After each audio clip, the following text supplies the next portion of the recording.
Netlify's observability feature gives you a clear, unified view of how your site is performing across traffic, bandwidth, compute, errors, and more, all directly from your Netlify dashboard. From your project dashboard, you'll find recent performance metrics right on the overview page.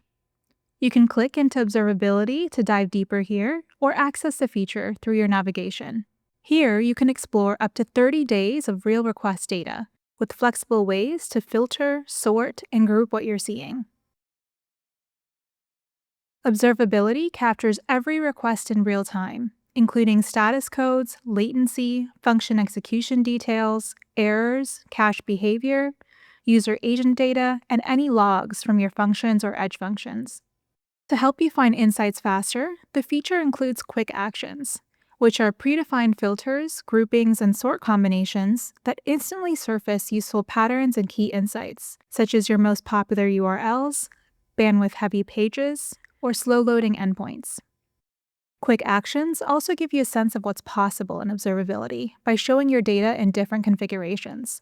From there, you can explore further using your own combinations of filters, grouping, and sorting to investigate specific questions you may have. For deeper analysis, manual filters let you isolate 404 errors, analyze cache misses, or focus on specific assets for optimization.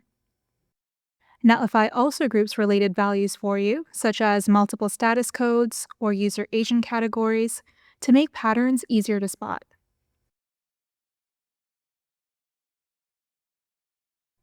Visual charts at the top of the dashboard summarize table data, and grouping requests or adjusting sort order allows you to refine your view.